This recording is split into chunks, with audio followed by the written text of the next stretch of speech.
বিশ্বের অন্যতম দূষিত শহর ঢাকার রাতের বায়ু অস্বাস্থ্যকর। নগরবাসী আক্রান্ত হচ্ছেন নানা রোগে। বেরিবাদের যে রাস্তা, এই রাস্তা তো যাওয়াই যায় না। মুখ টুক বালু টালু দিয়ে পোশাক কিন্তু কালো হয়ে যায়। ধুলাবালি আপনার মনে করেন যে লেবার কাজ করে তো ওরা অনেক অসুস্থ হয়ে যায় মাঝে মাঝে। ডেঙ্গু ও করোনায় প্রতিদিনই মৃত্যু। কক্সবাজারের পাশাপাশি বাড়ছে ম্যালেরিয়া। স্বাস্থ্য খাতে হিমশিম অবস্থা।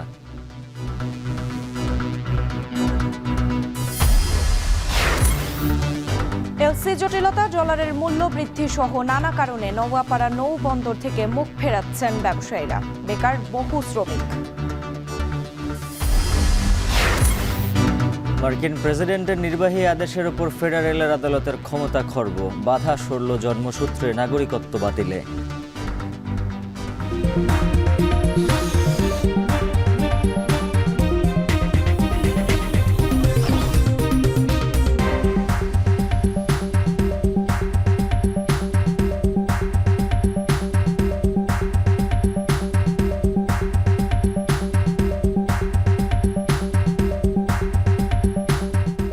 স্বাগত এখন সকালে। পুরো আয়োজন জোরের সঙ্গে আছি আমরা দুজন, আমি সুমাইয়া রাত্রি এবং আমি উজ্জ্বল হাফিজ।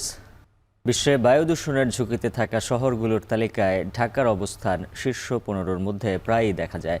দিনের মতো রাতেও ঢাকার বাতাসে দূষণের মাত্রা সহনীয় পর্যায়ে থাকছে না। পরিবেশ বিজ্ঞানীরা বলছেন, বিকেল 5টা থেকে অফিস ছুটি হলে রাস্তায় যানবাহন চলাচল বেড়ে যায়, সঙ্গে বাড়তে থাকে বায়ু দূষণ।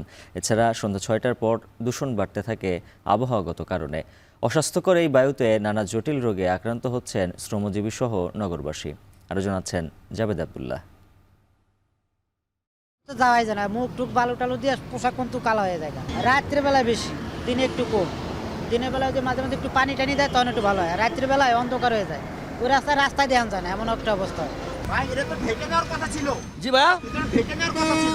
ও আমরা এখানে দাঁড়ামো, এজন ডাকমো। না আপনি তো আর কই ঢাকবেন, তো মেইন রোডে চলে আসলেন। ওই আমরা এখানে দাঁড়ামো, জামুরা। এই সংক্রান্তে আমার কোনো অপরাধ ছিল না। এই সংক্রান্তে আমাদের অথরিটি ছিল। এই রোদ তো একদিন পরেই বৃষ্টি আর বাতাস। এই বর্ষায় মাঝে মধ্যে উত্তপ্ত আবহাওয়ায় রাতের নগরীতে ধুলোবালিও উঠছে বেশ। জলবায়ু পরিবর্তনের মূলে উন্নত দেশগুলো দায়ী হলেও এর প্রভাব পড়ছে ঢাকার মতন ঘনবসতিপূর্ণ শহরের উপর। এখানে বাড়ছে মানুষ, চাকা ঘুরছে কলকারখানার। সব মিলিয়ে বাড়তি চাপে রাতেও জেগে থাকছে ঢাকা, যে কারণে আর সহনীয় মাত্রায় নেই দূষণ। গবেষণায় দেখা গেছে, সূর্যাস্তের পর বায়ু প্রবাহ কমে, আর্দ্রতা বাড়ে। এ কারণে ভাসমান ধুলোবালি বাতাসে জমে থাকে, ফলে বায়ু দূষণ পরিমাপক যন্ত্রে দূষণ ধরা পড়ে বেশি। ধুলো বা নাক দিয়ে মুখ দিয়ে যায়, আর এতে খারাপ লাগে। রাত্র বাজে কয়টা? 1টা বাজে। এখন মনে করেন যে পুলিশ নেই, এই বিধে আর কি মনে করেন যে যাইতে আছে। 10টা 11টা পরে কোনো পুলিশ থাকে না, এছাড়া আমরা ডাকিয়া নেই না, ডাকিয়া ছাড়িয়ে নেই। পরিসংখ্যান বলছে, চলতি বছরের 3 জুন আইকিউ এয়ারের মানদণ্ডে এ নগরীর বায়ুর স্কোর ছিল 104, যা সংবেদনশীল গোষ্ঠীর জন্য অস্বাস্থ্যকর। এক সপ্তাহ পরে 11 জুন তা বেড়ে দাঁড়ায় 114-তে। নগরবাসীরা বলছেন, রাতে বাহিরে বুক ভরে শ্বাস নেওয়া যায় না, নাকে চোখে সমানতালে ধুলো জমতে থাকে। ধুলাবালি আপনার মনে করেন যে লেবার কাজ করে তো ওরা অনেক অসুস্থ হয়ে যায় মাঝে মাঝে। ধুলোটা ভিতরে যায়, বুকের ভিতর সমস্যা হয়, গামে অনেক সময় অনেক ক্ষতি করে, অনেক সময় অনেক সমস্যা দেখা দেয়। তারপরেও আমরা কষ্ট করে করি। সুইজারল্যান্ড ভিত্তিক প্রতিষ্ঠান আইকিউ এয়ারের গবেষণা ফল বলছে, ঢাকার বাতাসে অতি ক্ষুদ্র বিষাক্ত কণার উপস্থিতি রয়েছে, আর এটি বায়ু দূষণের অন্যতম উৎস, যে কারণে শ্বাসতন্ত্রের জটিলতা, হৃদরোগ, ক্যান্সারের মতো রোগের স্বাস্থ্য ঝুঁকি তৈরি হচ্ছে রোজ। সংস্থাটি বলছে, এই মাঝ রাতেও যদি দূষণ বেড়ে যায় তাহলে অবশ্যই নগরবাসীকে মাস্ক পরিধান করতে হবে, বন্ধ রাখতে হবে বাসা বাড়ির দরজা জানালাও। এ বিষয়ে পরিবেশবিদরা জানান, গেল 9 বছরে ঢাকায় হু হু করে বেড়েছে রাতের দূষণ। এ থেকে রেহাই পেতে ইটভাটা, শিল্প কারখানার কঠিন বর্জ্য পোড়ানো থেকে বিরত থাকার পাশাপাশি সড়কে ধোঁয়া তৈরি করা যানবাহন বন্ধ রাখতে হবে। গত 9 বছরের বায়ুর মান বিশ্লেষণ করে দেখা যায় যে রাত 12টা থেকে 1টার সময় বায়ুমান সূচক থাকে গড়ে 106 এর কাছাকাছি, যা 24 ঘন্টার মধ্যে সবচেয়ে বেশি। এদিকে বিগত মাসগুলোতে ঘুরে ফিরে বিশ্বে শীর্ষ বায়ু দূষণের শহরের তালিকায় উঠে এসেছে ঢাকার নাম। রাজধানীর মধ্যে যেসব এলাকায় বায়ুর মান মারাত্মক দূষিত সেগুলোর মধ্যে আছে কল্যাণপুর, মিরপুরের ইস্টার্ন হাউজিং। বায়ুদূষণজনিত স্বাস্থ্য সমস্যা, জীবাশ্ম জ্বালানির পারিপার্শ্বিক প্রভাবে প্রতি বছর বিশ্বব্যাপী 65 লাখেরও বেশি মানুষ মারা যাচ্ছে। জাবেদ আব্দুল্লাহ, এখন, ঢাকা। বিএনপি ও চীনা কমিউনিস্ট পার্টির মধ্যে শিগগিরই 2 বছর মেয়াদে একটি সমঝোতা স্বাক্ষর হবে বলে জানিয়েছে বিএনপির মহাসচিব মির্জা ফখরুল ইসলাম আলমগীর। 5 দিনের চীন সফর শেষে রাতে শাহজালাল বিমানবন্দরে নেমে সাংবাদিকদের একথা বলেন তিনি। জানান, চীন সফর সফল হয়েছে এবং আমরা জানি যে শি জিনপিংয়ের নেতৃত্বে আপনারা চীন আজকে অনেক চমৎকার একটা উচ্চতায় পৌঁছেছে, যে উচ্চতা আমি মনে করি যে বাংলাদেশে শুধু নয় সমগ্র বিশ্বের যে একটা ভারসাম্য রক্ষার ক্ষেত্রে গুরুত্বপূর্ণ ভূমিকা পালন করবে। আমাদের দলের ভারপ্রাপ্ত চেয়ারম্যান জনাব তারেক রহমান সাহেবকে তারা দাওয়াত করেছেন এবং খুশি হয়েছেন যে তিনি এখন নেতৃত্ব দিচ্ছেন, এবং আমরাও তাদেরকে দাওয়াত করেছি, তারা দাওয়াত গ্রহণ করেছেন। মধ্যে পার্টি টু পার্টির একটা 2 বছরের রাজনৈতিক ডায়ালগের জন্য, পলিটিক্যাল ডায়ালগের জন্য একটা এমইউ করার আলোচনা হয়েছে। জাতীয় নির্বাচনের আগে স্থানীয় সরকার নির্বাচন জরুরি বলে মন্তব্য করেছেন জামায়াতের আমির ডাক্তার শফিকুর রহমান। সিলেট নগরীর বন্দর বাজারে একটি পুরস্কার বিতরণ অনুষ্ঠানে এ মন্তব্য করেন তিনি। বলেন, স্থানীয় সরকার নির্বাচনের আগে জাতীয় সংসদ নির্বাচন হলে তা অনেকাংশে প্রশ্নবিদ্ধ হতে পারে। স্থানীয় সরকার নির্বাচনটা আগে হয়ে যাওয়া উচিত। একটা হলো হিউজ পাবলিক সাফারিং হচ্ছে, পুরাপুরি একটা বিশৃঙ্খল অবস্থা জাতীয় সরকারের সকল টায়ারে বিরাজমান। অতি তাড়াতাড়ি এটা সমাধান না হলে জনদুর্ভোগ যেটা হচ্ছে, এর দায়িত্ব শুধু সরকারের না, রাজনৈতিক দলগুলোর। জাতীয় সংসদের নির্বাচনের আগে যদি স্থানীয় সরকার নির্বাচন হয়, তাহলে এই নির্বাচন কমিশনের বিশ্বাসযোগ্যতা এবং তাদের দক্ষতার প্রমাণ জাতি যাচাই করতে পারবে ইনশাআল্লাহ। দেশের অন্যতম ব্যস্ত নওয়াপাড়া নৌ বন্দর কেন্দ্রিক বাণিজ্যে দেখা দিয়েছে মন্দাভাব। এলসি জটিলতা, রাজনৈতিক পট পরিবর্তনে অনেক ব্যবসায়ী ও বিনিয়োগকারী বাণিজ্য থেকে মুখ ফিরিয়ে নিয়েছেন। আগ্রহ নেই নতুন বিনিয়োগকারীদের। আর নাব্য সংকটে বন্দরে কার্গো জাহাজ ফিরতে না পারায় শ্রমিকদের বড় অংশই কর্মহীন হয়ে পড়েছেন। দেখা দিয়েছে রাজস্ব আয় কমার শঙ্কা। যশোর থেকে রিপন হোসেনের পাঠানো তথ্য ছবিতে দেখুন বিস্তারিত। নৌ, স্থল আর রেলপথের সুবিধা সম্বলিত নওয়াপাড়া নৌবন্দর 1990 সালে যশোরের অভয়নগর উপজেলার নওয়াপাড়ায় ভৈরব নদকে কেন্দ্র করে শুরু হয় নৌবন্দরের কার্যক্রম। ত্রিমাত্রিক যোগাযোগ সুবিধা থাকায় দ্রুত আমদানি নির্ভর বাণিজ্য বাড়তে থাকে। বিশেষ করে সার, কয়লা, চাল, গমসহ কমপক্ষে 7 ধরনের পণ্যের বৃহত্তর মোকামে পরিণত হয় এই নৌবন্দর। তবে এলসি জটিলতা, ডলারের মূল্য বৃদ্ধি, রাজনৈতিক পট পরিবর্তন সহ নানা কারণে বেশ কিছুদিন ধরেই দেশের অন্যতম ব্যস্ত নৌবন্দরটির ব্যবসা বাণিজ্যে দেখা দিয়েছে মন্দাভাব। এই কার্গো এবং আমদানিকৃত মালের কমার কারণ মূলত এলসি সংকট, ডলার সংকট, যার কারণে কার্গো কম আসলে আমাদের শ্রমিকরা বসে থাকতেছে, তাদের কাজ হচ্ছে না। জাহাজেতে মাল সরাসরি ট্রাকে নাই, যার কারণে একটা জাহাজ 2 মাস 2.5 মাস মনে করেন এখানে বসে থাকে। এর কারণে অনেক জাহাজ মালিক নপ্লাই জাহাজ দিতে অস্বীকৃতি জানাচ্ছে। নদীটার নাব্যতাটা একটা প্রবলেম, পাশাপাশি এলসি জটিলতা আছে, এটাও একটা প্রবলেম। তো এই সব মিলে নওয়াপাড়ার ব্যবসা আসলে খুব বেশি ভালো অবস্থানে নাই। এছাড়া যে নদকে ঘিরে চলে বিপুল কর্মযজ্ঞ, সেই ভৈরব নদ নাব্যতা হারিয়ে নিজেই মৃতপ্রায়। এতে জাহাজ চলাচল ব্যাহত হওয়ার প্রভাব পড়েছে পণ্য আনা নেয়ায়। আগে দৈনিক গড়ে 20 থেকে 25টি কার্গো জাহাজ যোগে মালামাল আসত, এখন তা নেমেছে অর্ধেকে।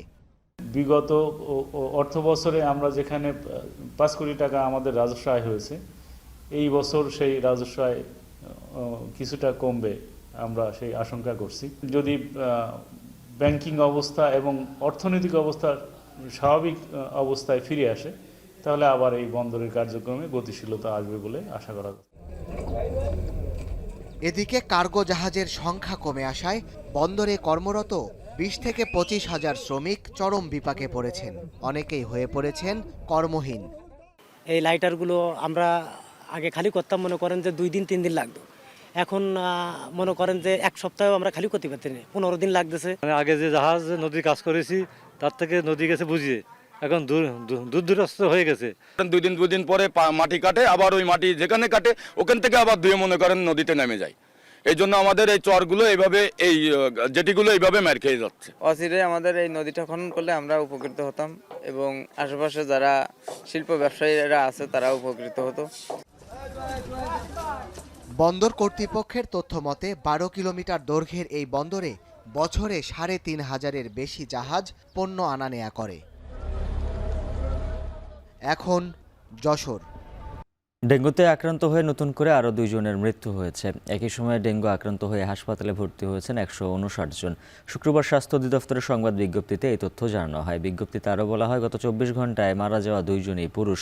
চলতি বছর এখন পর্যন্ত ডেঙ্গুতে মারা গেছেন 40 জন, যাদের মধ্যে 22 জন পুরুষ ও 18 জন নারী। এখন পর্যন্ত মোট আক্রান্ত হয়েছেন 9,222 জন, যার মধ্যে 5,420 জন পুরুষ ও 3,802 জন নারী। এছাড়া করোনায় নতুন করে আক্রান্ত 10 জন এবং মারা গেছেন 1 জন। কক্সবাজারে ডেঙ্গুর সঙ্গে পাল্লা দিয়ে বাড়ছে ম্যালেরিয়া, এরই মধ্যে শনাক্ত হচ্ছে করোনাও। একই সময় 3টি সংক্রামক রোগের হানায় হিমশিম খেতে হচ্ছে স্বাস্থ্য বিভাগের। ম্যালেরিয়ায় বাড়ছে মৃত্যুর সংখ্যা, ডেঙ্গুতে আক্রান্ত হচ্ছে হাজারো মানুষ। স্বাস্থ্য বিশেষজ্ঞরা বলছেন, জনসচেতনতা ও পাহাড়ি এলাকা ভ্রমণ নিয়ন্ত্রণ ছাড়া এই সংকট সামাল দেওয়া কঠিন। মন্তব্যবিদজ্ঞ জানাচ্ছেন বাকিটা। একদিকে ডেঙ্গুর প্রকোপ, অন্যদিকে ম্যালেরিয়ার কবল, এর মাঝে চোখ রাঙাচ্ছে করোনা ভাইরাসও। সব মিলিয়ে জেলার স্বাস্থ্য খাতের উপর বাড়ছে চাপ। সিভিল সার্জন কার্যালয়ের তথ্য বলছে, জানুয়ারি থেকে 25 জুন পর্যন্ত কক্সবাজারে ডেঙ্গু আক্রান্ত হয়েছেন 2,508 জন, যার মধ্যে 2,205 জনই রোহিঙ্গা আর স্থানীয় 303 জন। শুধু জুন মাসে আক্রান্ত 856 জন। তবে ডেঙ্গুতে এখনও মৃত্যুর ঘটনা না ঘটলেও ম্যালেরিয়ায় জুন মাসে প্রাণ হারিয়েছেন 6 জন, যার মধ্যে 5 জন রোহিঙ্গা, 1 জন স্থানীয়। এরা সবাই পাহাড়ি এলাকা ঘুরে এসে আক্রান্ত হয়েছিলেন। হাজতuna algoyre era saida hazgurinna awari jayre জ্বর মানে কি এড়ে জ্বর উঠিলে মানে গমক ভালো হয়ে গেল ডাইরেক্ট আবার গিয়ে তো এরা সাইডটা আবার জ্বর উঠি। আর বাচ্চারা 3 দিনের চিকিৎসা করছে, 3 দিন যখন চিকিৎসা করছে চিকিৎসাটা ভালো না হওয়ার বাচ্চারা ফোন দেওয়া নাই, হাসপাতাল মেডিকেল হাসপাতালের মধ্যে ভর্তি করাই। ছুটি শেষ হয়ে গেছি, ছুটি শেষ হওয়ার পর আমি হাসপাতালের মধ্যে চলে গেছি। চলে যাওয়ার পর 1 দিন হয়েছে, 1 দিন পর আমি ক্লাসে গেছি। ক্লাসের মধ্যে আমি তখন আশরাফ হঠাৎ অসুখ হয়ে গেছে। ম্যালেরিয়ায় গত 6 মাসে আক্রান্ত হন 431 জন, আর শুধু জুন মাসে আক্রান্ত হয়েছেন 216 জন। আক্রান্তদের মধ্যে 200 জনই বান্দরবান, রাঙামাটি কিংবা নাইক্ষ্যংছড়ি সহ পাহাড়ি এলাকা থেকে কাজ করে বা ভ্রমণে গিয়ে ফিরে এসেছেন। গত 2 বছরের তুলনায় এই মাসে আমাদের অলরেডি অনেকগুলো ম্যালেরিয়া কেস ধরা পড়েছে। ধরা পড়ার কেসগুলো কিন্তু কক্সবাজারের নিজস্ব না, এগুলো সব হলো এরা বাইরে কাজ করতে যায়। আপনারা জানেন আমাদের পার্শ্ববর্তী বান্দরবান জেলা আছে, এই জেলা খুবই ম্যালেরিয়া প্রবণ জেলা। ওখানে গেলে মানুষ ম্যালেরিয়া আক্রান্ত হয়, কিন্তু ওখানকার সাধারণ লোকজন যারা আছে তারা তো ম্যালেরিয়ার সঙ্গে সচেতন, জ্বর হলে পরীক্ষা করে ওষুধ পায় ওখানে। কিন্তু আমাদের যে লোকগুলো ওখানে কাজ করতে যায় তারা জ্বর হলে এখানে চলে আসে। এখানে চলে আসার পরে আমাদের তো এখানে ম্যালেরিয়ার সাথে একটু কম, সেজন্য এত বেশি গুরুত্ব আমরা ফার্মেসিতে যখন যাই তো ফার্মেসি থেকে ওষুধ খেয়ে তারা 2-1 দিন অপেক্ষা করে। এই 2-1 দিন অপেক্ষা করতে গিয়ে ম্যালেরিয়াটা সিরিয়াস হয়ে যায়। ডেঙ্গু ও ম্যালেরিয়ার ভয়াবহতা যখন বাড়ছে, ঠিক তখনই মানুষের মাঝে ছড়িয়ে পড়ছে করোনা আতঙ্ক। বর্তমানে জেলায় শনাক্ত হয়েছেন 16 জন করোনা রোগী, যার 11 জন রোহিঙ্গা, 5 জন স্থানীয়। এদের সবার চিকিৎসা চলছে নিজ নিজ বাড়িতে। তবে আপাতত প্রস্তুত রাখা হয়েছে সদর হাসপাতালের 6টি কেবিন। এখানে কোনো রোগী চিকিৎসা নিতে আসে না এ পর্যন্ত। এবং তবে আমরা যেহেতু এটা আমাদের কোভিড বাড়ছে পুরো বাংলাদেশে, এবং তাদের প্রস্তুতি হিসেবে আমরা কিন্তু 6টা একটা বেড কেবিনটাকে আমরা কোভিডের জন্য সংরক্ষিত রেখেছি। 9 সদস্য বিশিষ্ট সিনিয়র কনসালটেন্ট একটা টিম করা হয়েছে, যারা মানে কোনো কোভিড মানে কোনো জটিলতা যদি নিয়ে আসে, হ্যাঁ, সেই চিকিৎসার জন্য আমাদের ওই কমিটি করা হয়েছে। তারপরে স্যাম্পল কালেকশনের জন্য আমাদের একটা এই কী বলে এই আউটডোরে আমাদের আউটডোর ইমার্জেন্সি ডিপার্টমেন্টে ফ্লু কর্নারে আমরা একটা টিম করেছি। করোনার সংক্রমণ দেখা দেওয়ায় কক্সবাজার সদর হাসপাতালে গঠন করা হয়েছে 9 সদস্যের র্যাড টিম। স্বাস্থ্য বিভাগের দাবি, মশা নিয়ন্ত্রণে মশারি বিতরণ, সচেতনতামূলক প্রচার ও ম্যালেরিয়া আক্রান্তদের বাড়ি বাড়ি গিয়ে পরীক্ষা করা হচ্ছে। তবে সবচেয়ে বড় চ্যালেঞ্জ জনসচেতনতা সৃষ্টি। মনতোষ বেদজ্ঞ, এখন কক্সবাজার। মুন্সিগঞ্জের ঢাকা মাওয়া এক্সপ্রেসওয়েতে বাস ও ট্রাকের সংঘর্ষে অন্তত 4 জন নিহত হয়েছেন। আহত হয়েছেন অন্তত 16 জন। শুক্রবার ভোররাতে হাসোরা হাইওয়ে থানার বিপরীত পাশের ঢাকামুখী লেনে এই দুর্ঘটনা ঘটে। প্রত্যক্ষদর্শীরা জানান, যশোর থেকে ঢাকাগামী হামদান এক্সপ্রেস একটি ট্রাকের পেছনে ধাক্কা দেয়। প্রথম ধাক্কাতেই বাস ও ট্রাক দুটোই নিয়ন্ত্রণ হারিয়ে এক্সপ্রেসওয়ের মাঝখানের সড়ক রেলিংয়ে ধাক্কা খায়। এতে ঘটনাস্থলে 2 জন মারা যান। পরে ফায়ার সার্ভিসের কর্মকর্তারা দ্রুত ঘটনাস্থলে পৌঁছে আহতদের উদ্ধার করে ঢাকায় পাঠায়। চিকিৎসাধীন অবস্থায় ঢাকা মেডিকেল কলেজে মারা যান আরও 2 জন। দুর্ঘটনার পর হাইওয়ে পুলিশ, ফায়ার সার্ভিস এবং স্থানীয় প্রশাসনের সহযোগিতায় যানবাহন চলাচল স্বাভাবিক করা হয়।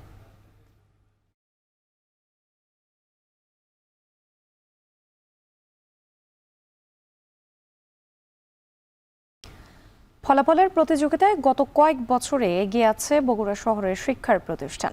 এ সুযোগে শিক্ষা বাণিজ্য গড়ে তুলেছেন এক শ্রেণীর শিক্ষক। কলেজের সাইনবোর্ড ব্যবহার করে লিফলেট, পোস্টার লাগিয়ে চেষ্টা চলছে শিক্ষার্থীদের কোচিং সেন্টারমুখী করার। বগুড়া শহরে শিক্ষা বাণিজ্য নিয়ে বিস্তারিত জানাচ্ছেন রাজীব সেলিম। ভালো শিক্ষা প্রতিষ্ঠানে ভর্তির স্বপ্ন আর পরীক্ষায় ভালো ফল করে বাবা মাকে খুশি করার তাগিদ, এই দুইয়ের চাপে সকাল থেকে রাত পর্যন্ত দৌড়ঝাঁপ করছেন শিক্ষার্থীরা। স্কুল কলেজ শেষে সময় নেই একটুখানি বিশ্রামেরও।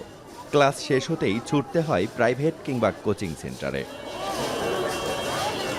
বিকেলের খেলাধুলার সময়টাও চলে যায় কোচিংয়ের বেঞ্চে বসে। অভিভাবকরাও বলছেন, প্রতিযোগিতায় পিছিয়ে পড়বে এই ভয়ে খেলার মাঠ ছেড়ে পড়ার টেবিলে বসানো হয় সন্তানকে।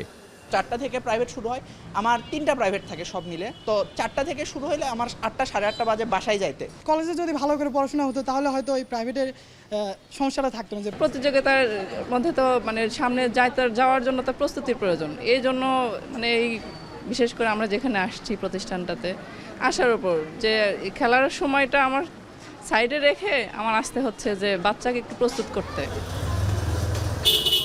অনেকের অভিযোগ আছে, স্কুল কলেজের নিয়মিত পাঠদানে গুরুত্ব না দিয়ে শিক্ষকরাই খুলে বসেছেন টিউশন সেন্টার। নিজের নাম, এমনকি সরকারি প্রতিষ্ঠানের নাম ব্যবহার করেও চলছে এই বাণিজ্য। কোচিংয়ের শিক্ষকদের দাবি, কলেজের ব্যবস্থাপনা ত্রুটিপূর্ণ হওয়ায় সেখানে শিক্ষার্থী উপস্থিতি কম। স্টুডেন্টরা কলেজ নির্ভর হচ্ছে না, কোচিং নির্ভর হচ্ছে। সেক্ষেত্রে কিন্তু কলেজের সিস্টেমের প্রবলেম আমি বলবো। 2-1টা টিচারে হয়তো ক্লাস খারাপ হয়, এটা মনে করে ওরা ভাবে যে classroom is not the original place to learn, we should go outside teachers. এই ট্রেন্ডটা করে উঠছে। যে পরিমাণ সেশনে যতটুকু সময় থাকে, সিলেবাসটা ক্লাসরুমে শেষ হয় না। আর সকল দিক মিলে মূলত অবকাঠামো, জনবল এবং সময়, এর সাথে সমন্বয় করতে শিক্ষার্থীরা না পেরে তারা প্রাইভেট বা কোচিং নির্ভর এখন বেশি হচ্ছে।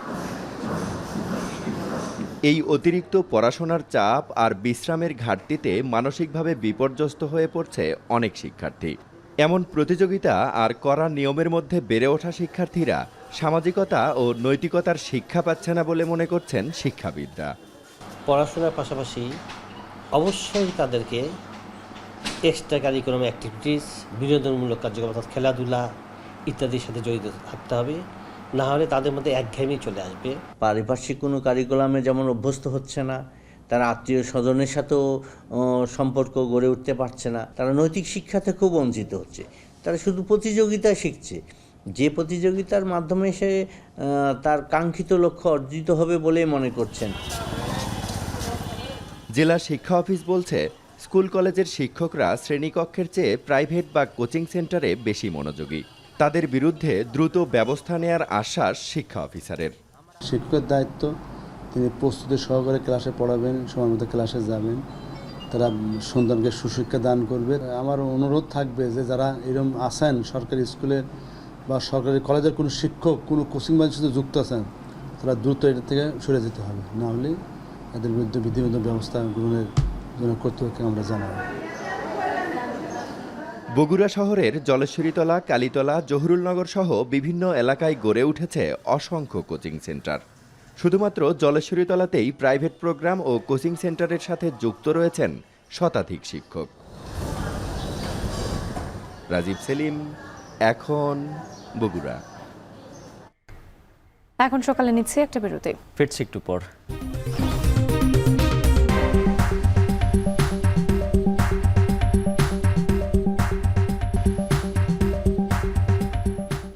বিরতির পর ফিরে এলাম। দেখছেন এখন সকাল।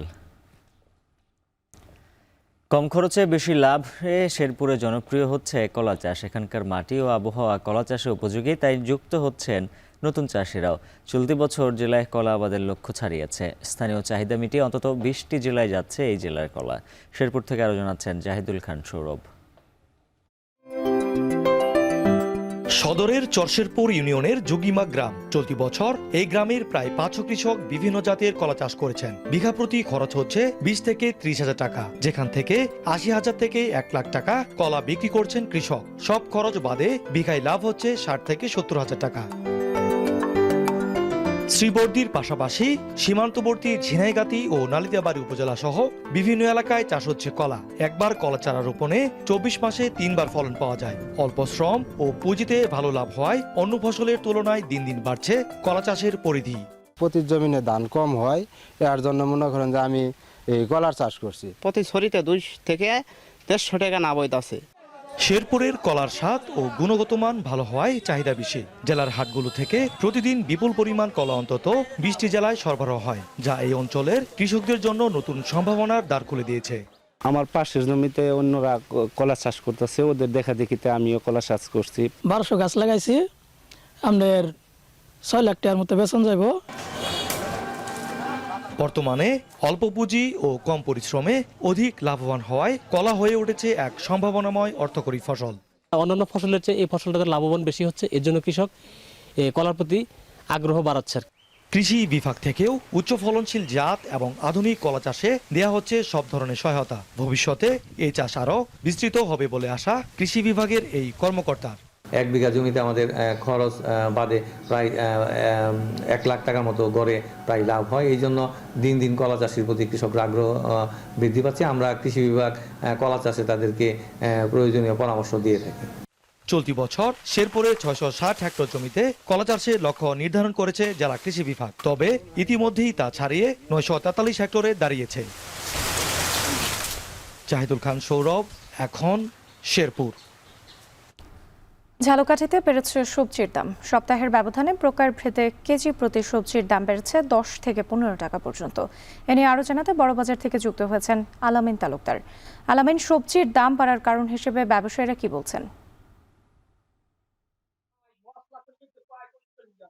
ধন্যবাদ ছাত্রী। আমি একটু জানিয়ে রাখি, ঝালকাঠি জেলায় যে পরিমাণ সবজির চাহিদা রয়েছে এর অধিকাংশ, এর 80% সবজির সরবরাহ আসে খুলনা, যশোর, সাতক্ষীরা জেলা থেকে। গত কয়েকদিনের বৈরী আবহাওয়ার কারণে সবজির উৎপাদন ব্যাহত হয়েছে, সাথে সাথে পরিবহন ব্যবস্থায়ও কিছুটা ব্যাহত হয়েছে। আর এর পাশাপাশি পরিবহন ব্যয়ও বেড়েছে। এই কারণে আসলে সবজির দাম বেড়েছে, এমনটি বলতে চাইছেন স্থানীয় সবজি ব্যবসায়ীরা। তবে আরো একটি বিষয়, ক্রেতাদের যে অভিযোগ রয়েছে যে নিয়মিত বাজারে যে ভোক্তা অধিকার সহ সরকারের অন্যান্য যে দপ্তর রয়েছে তাদের মনিটরিং ব্যবস্থা একেবারেই শূন্যের কোঠায় বলা যায়। যদি মনিটরিং ব্যবস্থা জোরদার করা যেত তাহলে কিন্তু সবজির বাজারটা কিছুটা হলেও নিয়ন্ত্রণে রাখা যেত। রাতে আজকের বাজারে যে সমস্ত সবজি বিক্রি হচ্ছে তার কিছু কিছু সবজির দাম আমি জেনেছি এবং সেটি আপনার মাধ্যমে জানিয়ে দিচ্ছি। আজকের বাজারে পটল বিক্রি হচ্ছে 40 থেকে 45 টাকা কেজি দরে, করলা বিক্রি হচ্ছে 80 টাকা, ঝিঙা বিক্রি হচ্ছে 60 থেকে 70 টাকা কেজি দরে। দুই প্রকারের বেগুন রয়েছে, সাদা এবং কালো। এই বেগুনগুলি কিন্তু 80 থেকে 90 টাকা কেজি দরে বিক্রি হচ্ছে। পেঁপে বিক্রি হচ্ছে 35 থেকে 40 টাকা, সিসিঙ্কা বিক্রি হচ্ছে 50 টাকা কেজি দরে, এবং জালি কুমড়া যেটি রয়েছে সেটিও কিন্তু 40 থেকে 45 টাকা কেজি দরে বিক্রি হচ্ছে। ছোট সাইজের যে শসা রয়েছে সেটিও কিন্তু 40 থেকে 45 টাকা কেজি দরে বিক্রি হচ্ছে, এবং প্রতি পিস লাউ বিক্রি হচ্ছে 50 থেকে 70 টাকা দরে, এবং কাঁচা মরিচের কেজিতেও কিন্তু 10 থেকে 15 টাকা বেড়ে আজকের বাজারে বিক্রি হচ্ছে 80 থেকে 90 টাকা কেজি দরে। তবে স্থানীয় ব্যবসায়ীরা বলছেন যে এই বর্তমান যে মৌসুম বর্ষাকালীন, এই বর্ষাকালীন মৌসুমের যে সবজি রয়েছে সেটিও এখনো বাজারে উঠতে শুরু করেছে। তখন পুরোপুরি যেই সবজি বাজারে আসে তখন কিন্তু এই সবজির দাম কিছুটা কমে আসবে, এমনটি বলছেন এখানকার ব্যবসায়ীরা। তবে ভোক্তাদের একেবারেই তারা মাঝে মাঝে দাম বেড়ে গেলে কিন্তু ভোক্তাদের মধ্যে একটু অস্বস্তি দেখা যায়। তাদের যে বাজেট, সেই বাজেট অনুযায়ী তারা আসলে এই চাহিদা পূরণ করতে পারে না। এই জন্য তারা প্রশাসনের মনিটরিং, বাজার মনিটরিং ব্যবস্থাকে জোরদার করার দাবি জানিয়েছেন। রাত্রি ঝালকাঠি থেকে আমার কাছে এই ছিল সবজি বাজার পরিস্থিতি সবশেষ। ঝালকাঠিতে বেড়েছে সবজির দাম। এ নিয়ে বিস্তারিত জানাতে যুক্ত ছিলেন আলামিন তালুকদার। ব্রাহ্মণবাড়িয়া সরাইল ওরোয়াইল সড়কের অন্তত 4 কিলোমিটার অংশ দীর্ঘদিন সংস্কারের অভাবে বেহাল। অভিযোগ উঠেছে প্রতিবারে নিম্নমানের সামগ্রী দিয়ে সংস্কার করার ফলে গুরুত্বপূর্ণ সড়কটির জন্য বারবার সংস্কার প্রকল্প নিতে হয় এলজিইডি কর্তৃপক্ষের। সড়কে খানাখন্দ হওয়ায় দুর্ভোগ বাড়ছে জনসাধারণের। আইজুল সঞ্চয়ের প্রতিবেদনে বিস্তারিত।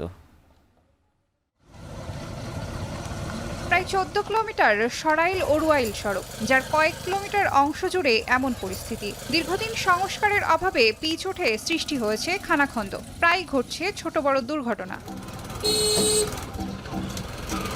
সরাইলের 2টি ইউনিয়ন ও নাসিরনগরের চাতলপাড় ইউনিয়নের একাংশের বাসিন্দাদের যাতায়াতের এটি একমাত্র সড়ক। মূলত সরাইল ওরোয়াইল সড়কের ভুইসার বাজার থেকে কালিশিমুল পর্যন্ত দীর্ঘদিন বেহাল। বৃষ্টির সময় সড়কটিতে দুর্ভোগ আরও বাড়ে। যন্ত্রপাতি নষ্টের অজুহাতে যাত্রীদের কাছ থেকে অতিরিক্ত ভাড়া নেন যানবাহন চালকরা। এ অবস্থায় দ্রুত সড়কটি সংস্কার করে দুর্ভোগ নিরসনের দাবি স্থানীয়দের। অতিমাত্রায় নিম্নমানের সামগ্রী যে রাস্তা নির্মাণ করে, যে কারণে রাস্তার টেকসই হয় না। আমাদের মূল যে জেলা ব্রাহ্মণবাড়িয়া, তাদের সাথে এই রাস্তার জন্য আমরা ঠিক মতো যোগাযোগ করতে পারি না। ভাঙ্গা একবারে ওরাইল বাজার থেকে একবারে বিশ্ব রোডবন্দি কথার কথা বলা যায় যে সরাইল বন্ধু বলা যায় যে রাস্তা পুরোটাই ভাঙ্গা। আমাকে অনেক সমস্যা ডেলিভারি দিতে। যাদেরকে টেন্ডার দেওয়া হয় তারা কিন্তু ভালো করে কাজ করে না, তারা পালায় যায়। তারপরে আমাদের যে দুর্ভোগ, দিনের পর যে দুর্ভোগ, এই দুর্ভোগ কিন্তু আমরা বুক করতেছি। এলজিইডি কর্তৃপক্ষের দাবি, সড়কের একপাশে হাওর থাকায় বর্ষার পানি স্রোতে ক্ষতিগ্রস্ত হয়। তবে চলমান বৃষ্টির মৌসুম শেষ হলেই সংস্কার কাজ শেষ করা হবে। ধারাবাহিক বৃষ্টির কারণে কাজটা আমরাই শুরু করতে দেই নাই, অথবা কন্ট্রাক্টরেরও একটু অমনোযোগ ছিল।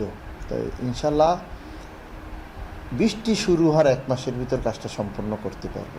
এদিকে সরাইল ওরোয়াইল সড়কের ভাঙা অংশ দ্রুত সংস্কারের দাবিতে মানববন্ধন সহ বিভিন্ন কর্মসূচি পালন করেছেন স্থানীয়রা। সড়কটি সংস্কারে গেল বছরের জুনে 3.5 কোটি টাকা ব্যয়ে একটি প্রকল্প হাতে নেয় এলজিইডি কর্তৃপক্ষ। ইতোমধ্যে মেয়াদ শেষ হলেও বন্ধ রয়েছে সংস্কারের কাজ। এখন ব্রাহ্মণবাড়িয়া নিচে আরো একটি বিরতি, ফিরছে একটু পর।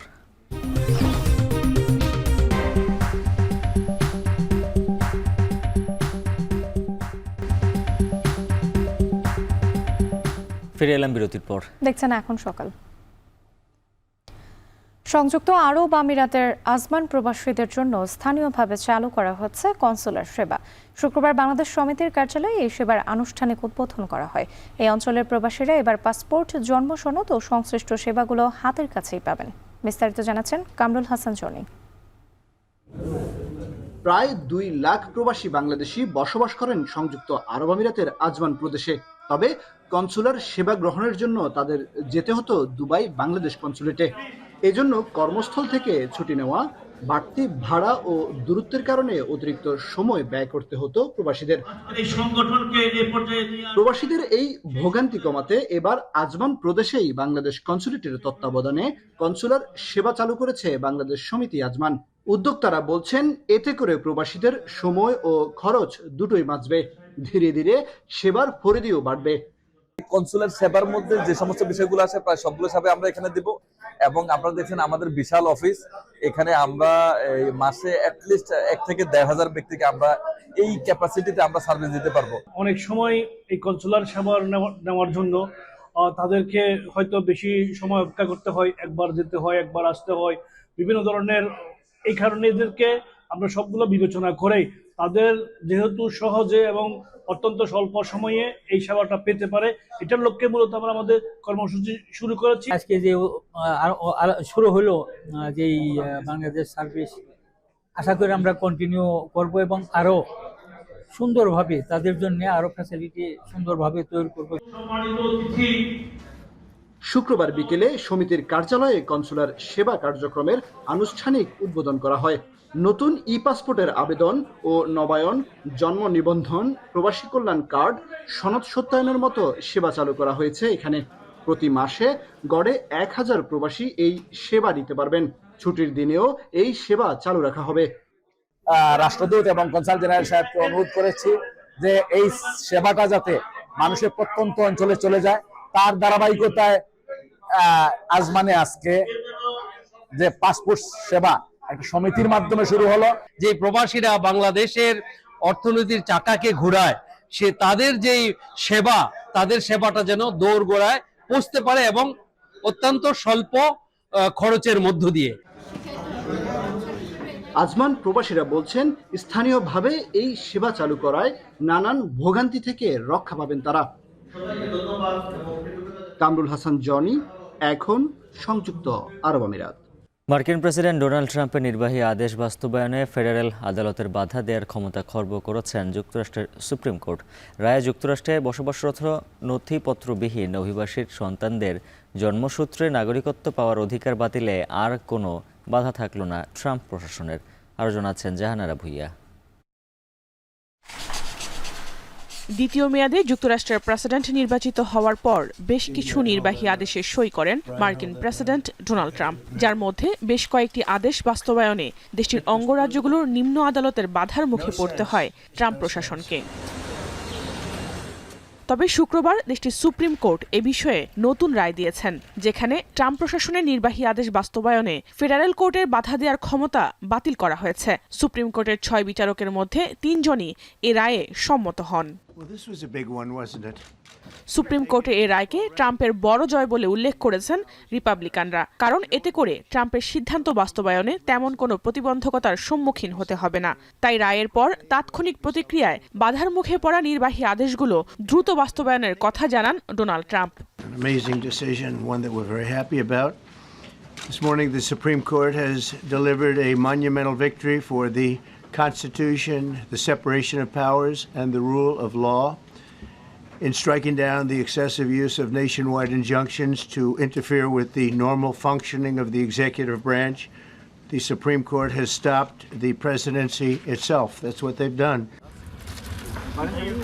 সুপ্রিম কোর্টের এ রায়ের ফলে দেশটিতে বসবাসরত নথিপত্রবিহীন অভিবাসীর সন্তানদের জন্মসূত্রে নাগরিকত্ব পাওয়ার সাংবিধানিক অধিকার বাতিলে আর কোনো বাধা থাকল না ট্রাম্প প্রশাসনের। যুক্তরাষ্ট্রের সংবিধানের 14তম সংশোধন অনুযায়ী দেশটিতে জন্ম নেওয়া সব শিশুরাই মার্কিন নাগরিকত্ব পাবে। পিউ রিসার্চের তথ্য মতে 2022 সাল নাগাদ যুক্তরাষ্ট্রে 12 লাখ শিশু রয়েছে যাদের বাবা মায়ের নথিপত্রে ঝামেলা রয়েছে, এবং 2050 সালে যার সংখ্যা দাঁড়াতে পারে প্রায় 50 লাখ। জন্মসূত্রে নাগরিকত্ব থাকা সত্ত্বেও অভিবাসী বাবা মায়ের কাগজপত্র ঠিক না থাকায় এসব শিশুদের যুক্তরাষ্ট্রের মাটি থেকে বিতাড়িত করতে চান ট্রাম্প। তবে তার এই সিদ্ধান্ত বাতিলে আদেশ দেন ম্যারিল্যান্ড, ম্যাসাচুসেটস ও ওয়াশিংটনের ফেডারেল আদালত। মূলত এই আদেশের প্রেক্ষিতেই শুক্রবারের সুপ্রিম কোর্টের এই রায়। যদিও ট্রাম্প প্রশাসন জন্মসূত্রে নাগরিকত্ব বাতিলের সিদ্ধান্ত বাস্তবায়ন করতে পারবে না বলে ইঙ্গিত দিয়েছেন যুক্তরাষ্ট্রের সুপ্রিম কোর্ট। জাহানারা ভুইয়া, এখন বিশ্ব। 12 দিনের যুদ্ধ এবং সংঘাত শেষে যুদ্ধবিরতি, এরপরও আলোচনার কেন্দ্রবিন্দুতে ইরানের পারমাণবিক কর্মসূচির ক্ষয়ক্ষতি প্রসঙ্গ। 3 পারমাণবিক কর্মসূচি ধ্বংসের বিষয়ে মার্কিন প্রেসিডেন্ট ডোনাল্ড ট্রাম্পের দাবিকে অতিরঞ্জিত বলে আখ্যা দিয়েছেন ইরানের সর্বোচ্চ নেতা খামেনি। তাদের পাল্টাপাল্টি দাবিতে ইরানের পারমাণবিক কর্মসূচিগুলোর বাস্তব চিত্র জানতে বিশ্ববাসীর মনে ঘুরপাক খাচ্ছে নানা প্রশ্ন। ইরানের পারমাণবিক কর্মসূচির ভবিষ্যৎ কি তা নিয়েও কৌতূহল বাড়ছে জনমনে। বিস্তারিত জানাচ্ছেন তৌহিদুর রহমান। পারমাণবিক কর্মসূচি ধ্বংস এবং খামেনির শাসন ব্যবস্থা পরিবর্তনের মিশনে ইরানের বিরুদ্ধে যুদ্ধে লিপ্ত হয়েছিল ইসরায়েল, যোগ দিয়েছিল যুক্তরাষ্ট্র। কিন্তু ইরানের নজিরবিহীন পাল্টা আক্রমণে ধরাশায়ী হয়ে 12 দিনের মাথায় যুদ্ধবিরতির ঘোষণা দেন মার্কিন প্রেসিডেন্ট ডোনাল্ড ট্রাম্প। তবে মার্কিন হামলায় ইরানের ফোর্দো, নাতাঞ্জ ও ইস্পাহান পারমাণবিক স্থাপনা ধ্বংস হয়েছে বলে দাবিও করেন মার্কিন প্রেসিডেন্ট। এদিকে যুদ্ধবিরতির দ্বিতীয় দিনের মাথায় এক ভিডিও বার্তায় ইরানের সর্বোচ্চ নেতা আয়াতুল্লাহ আলী খামেনি জানান, তাদের পারমাণবিক স্থাপনাগুলোই আক্রমণ করে কিছুই অর্জন করতে পারেনি যুক্তরাষ্ট্র। ট্রাম্প বিষয়টি অতিরঞ্জিত করে উপস্থাপন করেছেন বলেও দাবি করেন খামেনি। در شرح اونچه که واقع شده بود بزرگ نمایی غیر متعارفی کرد. খামেনির এমন বক্তব্যের পর ট্রাম্পের দাবি সঠিক প্রমাণে উঠে পড়ে লেগেছে হোয়াইট হাউস। দাবি করা হয় মার্কিন হামলার আগে ইউরেনিয়াম সরিয়ে নেওয়ার কোনো সময়ই পায়নি Tehran. So we were watching closely, and there was no indication to the United States that any of that enriched uranium was moved prior to the strike. Satellite চিত্রে ক্ষয়ক্ষতির দৃশ্য উঠে আসলেও সঠিক ক্ষতির পরিমাণ জানা সম্ভব হচ্ছে না। এর মধ্যে যুক্তরাষ্ট্র ইরানের পাল্টাপাল্টি দাবিতে তেহরানের পারমাণবিক কর্মসূচি ইস্যুতে বিশ্ববাসীর মনে ঘুরপাক খাচ্ছে নানা প্রশ্ন। পুরোপুরি ক্ষতিগ্রস্ত না হলেও পারমাণবিক অস্ত্র তৈরিতে ইউরেনিয়াম সমৃদ্ধ করার সক্ষমতা কয়েক বছরের জন্য হলেও যুক্তরাষ্ট্র ও ইসরায়েল পিছিয়ে দিতে পেরেছে কিনা তা নিয়ে দেখা দিয়েছে কৌতূহল। এছাড়াও আক্রমণের পর ইরানের পারমাণবিক কর্মসূচির ভবিষ্যৎ কি তা নিয়েও আগ্রহ বাড়ছে জনমনে। এই অবস্থায় তেহরান ইউরেনিয়াম সমৃদ্ধকরণ কর্মসূচি থেকে সরে আসার কোনো লক্ষণ নেই বলে মনে করছেন যুক্তরাজ্যের সেন্ট অ্যান্ড্রুজ বিশ্ববিদ্যালয়ের ইরান বিষয়ক ইতিহাসবিদ আলী আনসারি। বরং মার্কিন হামলার পর ইরানি কর্মকর্তারা যে ধরনের জোরালো বক্তব্য দিচ্ছেন তাতে ইউরেনিয়াম সমৃদ্ধকরণ কর্মসূচি আরও বাড়াতে পারে তেহরান, এমনটাই মনে করছেন অনেকে। এদিকে পরমাণু ইস্যুতে যুক্তরাষ্ট্র ইরানের মধ্যে পুনরায় আলোচনা সম্ভব কিনা এমন প্রশ্নে ইতোমধ্যেই তেহরান নিশ্চিত করেছে যুক্তরাষ্ট্রের সঙ্গে আলোচনার বিষয়ে এখনও কোনো সিদ্ধান্তে পৌঁছায়নি তারা। এমনকি যুদ্ধবিরতির পর ইরানের প্রভাবশালী গার্ডিয়ান কাউন্সিল পার্লামেন্টে গৃহীত এক বিল অনুমোদন করেছে। বিলটিতে আইএইএর সঙ্গে সহযোগিতা স্থগিত করার কথা বলা হয়েছে। এতে অনেকটা স্পষ্ট বর্তমানে নিজেদের পারমাণবিক কর্মসূচিতে জাতিসংঘের কোনো তদারকিতে আগ্রহী নয় তেহরান। তৌহিদুর রহমান, এখন বিশ্ব। শেষ করব এখন সকাল। তবে যার আগে শিরোনামগুলো আরও একবার। বিশ্বের অন্যতম দূষিত শহর ঢাকার রাতের বায়ু অস্বাস্থ্যকর, নগরবাসী আক্রান্ত হচ্ছেন নানা রোগে। যে রাস্তা এই রাস্তা তো যাওয়াই যায় না, মুখ টুক বালু টালু দিয়ে পোশাক কিন্তু কালো হয়ে যায়। ধুলাবালি আপনার মনে করেন যে লেবার কাজ করে তো ওরা অনেক অসুস্থ হয়ে যায় মাঝে মাঝে। ডেঙ্গু ও করোনায় প্রতিদিনই মৃত্যু, কক্সবাজারের পাশাপাশি বাড়ছে ম্যালেরিয়া, স্বাস্থ্য খাতে হিমশিম অবস্থা।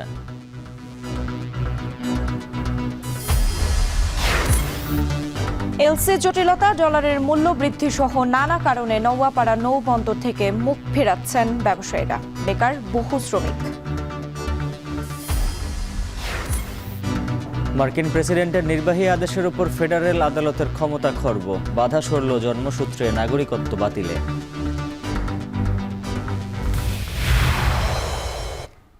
এ ছিল এখন সকালের আয়োজনে। এখন টেলিভিশন ওয়েবসাইটে দেখতে ভিজিট করুন www.ekhon.tv।